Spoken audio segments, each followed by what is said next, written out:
Bonjour, je m'appelle Yelifao, puis on m'appelle Pasteur Yelifao. Je suis l'aumônière nationale de la branche pour la protection et la réinsertion sociale au sein de l'église FGKM à Madagascar. Euh, on dit couramment Safifa au lieu de dire une longue phrase comme telle. Je suis aumônière, comme je viens de dire, mais en même temps aussi, je suis une professeure de missiologie au sein de notre faculté de théologie à Antananarivo. Et étant moi-même aumônière qui travaille dans la rue de notre capitale d'Antananarivo, et en même temps aussi une personne qui enseigne au sein de la faculté de théologie, comme je viens de dire tout à l'heure, je donne non pas seulement des cours théoriques, mais surtout une formation qui combine en même temps la théorie et les pratiques au niveau de toutes les stratégies d'intervention sociale, étant donné que notre pays vit toujours avec une crise politique interminable.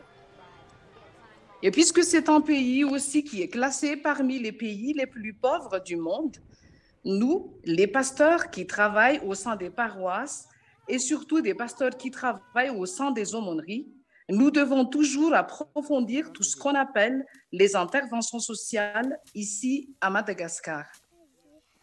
Alors, chaque année, le mois de juillet et le mois d'août, on donne des formations pour nos étudiants de la 3e année et de la 4e année qui ont terminé leur diplôme de bachelor. On donne des cours théoriques sur les initiations, des interventions directes dans la rue, la réinsertion sociale des familles de rue, la réinsertion sociale aussi des prostituées et des drogués, c'est-à-dire tous les gens qui habitent la rue. Ce sont des personnes qui viennent de plusieurs endroits de Madagascar parce qu'ils pensent que dans la capitale, ils peuvent trouver beaucoup de choses à faire, mais une fois arrivés, c'est la misère qui les attend. En même temps, puisqu'on est basé en Antananarivo, la capitale de Madagascar, c'est là qu'on fait souvent les stages pratiques pour ce qu'on appelle la mission urbaine, c'est-à-dire qu'on descend directement dans la rue, on fréquente les prostituées, les drogués et les gens de la rue qui n'ont que la rue pour être leur lieu de vie. Il y a de souffrance, il y a de la violence, il y a la tuerie, il y a la mort, mais étant donné que la vie dans la campagne n'est pas aussi facile à cause des manques des infrastructures, les gens pensent que c'est plus facile de vivre dans une situation pareille. Alors, beaucoup de gens préfèrent rester vivre dans la rue, dans la capitale. Les étudiants finissent leur cours de missiologie par un stage pratique, pour la plupart dans des zones plus reculées à travers l'île de Madagascar. Pendant un mois de mission sur le terrain, ils effectuent des enquêtes et des recherches sociologiques pour approfondir leur compréhension sur les réalités dans les communautés locales. Une fois devenus pasteurs de paroisse, mes anciens étudiants continuent dans leur communauté les activités sociales pour la protection des vulnérables comme acteurs dans la lutte contre la prostitution, le trafic des mineurs et la violence physique, psychologique et sexuelle. Certains deviennent à leur tour des formateurs sur le terrain pour les nouveaux étudiants de missiologie durant la formation sociale pour la missiologie. Prenons l'exemple du pasteur Tsu. Durant le stage, on nous a envoyés à Nosibé et on était là-bas pour étudier la déviance sociale des jeunes, de touristes et les jeunes filles. Ce qu'elles veulent, c'est d'avoir des partenaires Faza. Étrangers. Il y a ce qu'on appelle zombilo. C'est ce terme-là, c'est que les jeunes garçons, ils ne veulent pas travailler, mais ils veulent chercher des jeunes filles qui ont des partenaires étrangers. Ils ne travaillent pas, mais ils dépensent leur argent sur la consommation d'alcool, de drogue surtout, et à la boîte, des boîtes de nuit et tout ça. Et donc, c'est pour cette raison que la délinquance, les actes de délinquance s'accroissent à nous. Tsu est actuellement pasteur des paroisses FGKM en Pasmading et en Tirakambu, où il y a aussi le stationnement des camions. Dans ce stationnement, des camionneurs vivent la prostitution avec les mineurs et font aussi le trafic des personnes. Pasteur Tsu intervient pour protéger les mineurs. Il n'intervient pas seulement directement pour stopper le phénomène en interdisant les chauffeurs et les filles de ne pas être ensemble, mais il discute aussi avec les fidèles de sa paroisse de la culture qui est au fond de ce phénomène et qu'est-ce que l'Église pourrait faire. Avant,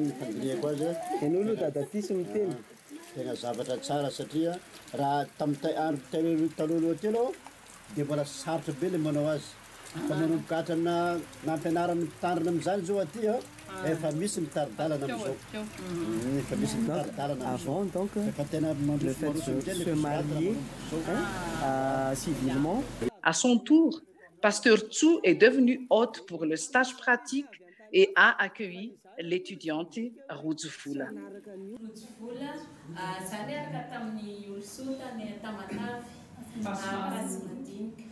À 50 km alohan'ny atongavana Tamatavy dia ny tena jerenay tany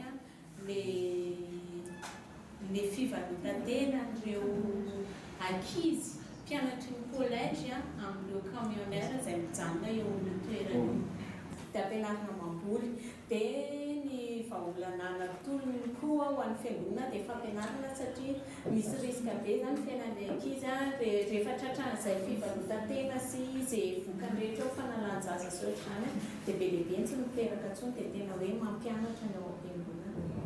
Pasteur Rudzufula, elle aussi, porte les fruits de la formation sociale en missiologie. Elle travaille actuellement à Beveland, dans la partie ouest de Madagascar. Là, elle se bat activement pour la protection des enfants contre la consommation de la drogue, contre la prostitution des mineurs et surtout contre le trafic des personnes. En tant que membre de l'équipe de Safifa qui mène la campagne Mamounti contre le trafic de personnes, Pasteur Rudzufula fait aussi partie de notre équipe de formateurs et stagiaires sociales pour la protection des enfants et la lutte contre la prostitution des mineurs. Une grande partie de nos activités, c'est de décourager le tourisme sexuel. Madagascar a beaucoup de richesses naturelles qui attirent les touristes, mais en même temps, c'est aussi le tourisme qui s'accompagne souvent avec soit le trafic des drogues, trafic de personnes et aussi la prostitution et la vente des mineurs. Dans ce cas, nous avons beaucoup travaillé dans les lieux qui sont célèbres pour le tourisme balnéaire, comme l'île Sainte-Marie à l'est, et puis l'île de Nousbé, Elville au nord. Dans la culture traditionnelle, des fois, il y a une bonne acceptance de tout ce qui est mariage précoce, de tout ce qui est un système de mariage où on appelle traditionnel. Ça facilite aussi l'arrivée des touristes dans le but de vue sexuelle seulement. Un touriste qui est bien organisé dans un réseau, une équipe qui sait qu'il faut venir directement dans le village pour chercher les filles, faire un mariage traditionnel, ça veut dire donner une enveloppe, quelques bouteilles d'alcool, manger ensemble, mais puis après, ce sont des personnes qui partent dans 3 semaines. Eux, ils changent de partenaire chaque fois que je les vois. D'abord, ils sortent avec l'autre, puis l'autre, et puis l'autre. C'est toujours ça, mais ils ne restent jamais longtemps. Ils font des shootings pour m'impressionner qu'ils ont des beaux vêtements achetés par les voisins. C'est ce qu'elles disent. Et elles m'impressionnent avec des beaux habits, des beaux cartables, des bijoux partout. Regarde, pourquoi ne pas faire comme nous? Redrena apprécier ohatra misy olona mity anao zegny nefa tsy tianao akory le olona iny dia reo amizay miteny hoe anao tsy tianao hiaraka amin'io io koa ny mahavita anao karaha zegny. Les garçons, c'est toujours l'argent qui leur pousse à faire cela. Et puis, ils ont des relations avec des Français et puis ils ont aussi avec des filles qu'ils aiment.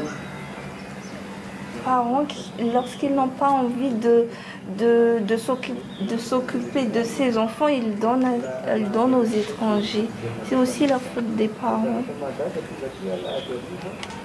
Il faut créer des divertissements ici à l'église pour qu'elles soient attirées, qu'elles ne pensent pas que c'est toujours pour prier qu'on va ici à l'église, mais il faut aussi, par exemple, jouer au football pour les attirer plus ici à l'église et pour qu'elles se sentent mieux ici à l'église. Quand on parle de problématiques de culture, des fois, on a besoin des personnes qui sont des originaires et qui viennent de cette culture pour mieux expliquer les dangers que cela présente. À Sainte-Marie, Safifa a une autre équipe sur place dirigée par le catéchiste Richard.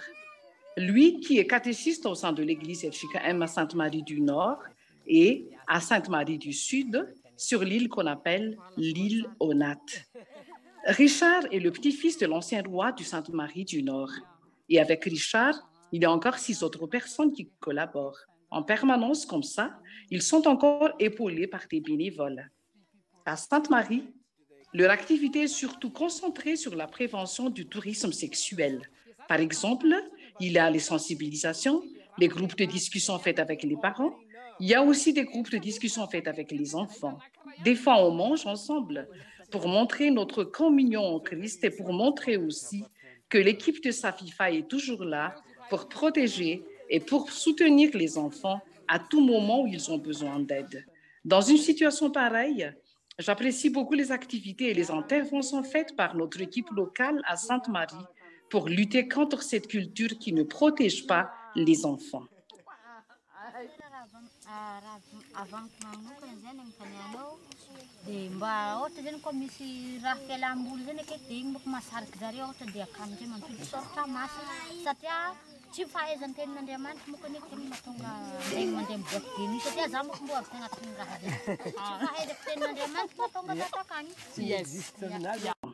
Cette année, nous vivons tous sur le plan national et international le problème de la pandémie COVID-19. Et durant cette crise de pandémie, on a dû vivre le problème de confinement. Nous avons constaté que ça a vraiment aggravé les actes de violence domestique.